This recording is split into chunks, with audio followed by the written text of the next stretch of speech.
keep this, this is going to be a bit of a shorter presentation, just updating services, and hopefully you'll see why. For people who don't know, Enspiral Services was the first company. Can people hear me at the back? Yeah. So Enspiral Services was the first company we started at the beginning of Enspiral, and back in the day when it was come and do contracts and let's build something cool together, and it sort of worked. But it's been a pretty bumpy ride for Enspiral Services along the way. At the moment, we're pretty much a collective of people who provide professional services.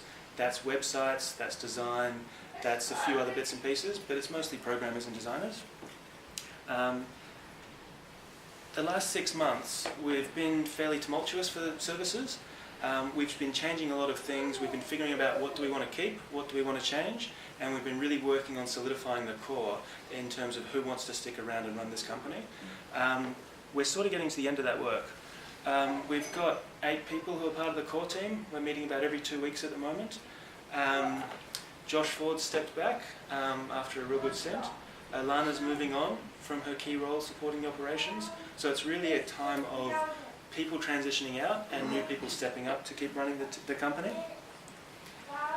The main outcome of all this work is teams.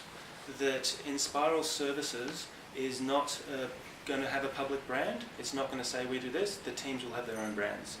The teams are operating in terms of fairly autonomous management structures, and we're using Enspiral Services as shared legal and accounting and infrastructure services for each other.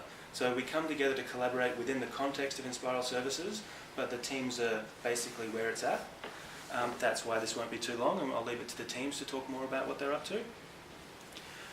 We run Collab funding just like the foundation does. This is really significant for us. We're also implementing a similar strategy of really low fixed costs, a high amount of disposable cash each month, which the collective together decides how do we want to spend this to support the company and to support the teams. This formula is really powerful, and it's starting to have an impact in how services run, how people see it. It's as much an information tool as a decision-making one, and I'm a very big fan of it. A clear idea that Enspiral Services is not a brand. There won't be Enspiral Services listed on the website. Each team has its own brand, and that can incorporate Enspiral Craftworks, for example, whereas Lean Websites and Purposive are having more standalone ones.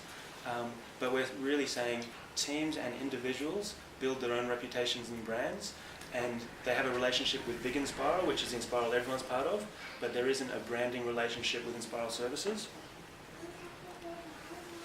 So the next steps, in my opinion, it feels like the hardest bumps are behind us, and sales are up, the teams are coming together, and I haven't felt more positive about the company for a while. So that's the sort of short update of Enspiral Services, and now I'll sort of hand over to the teams to start talking about where they're at and where they're going.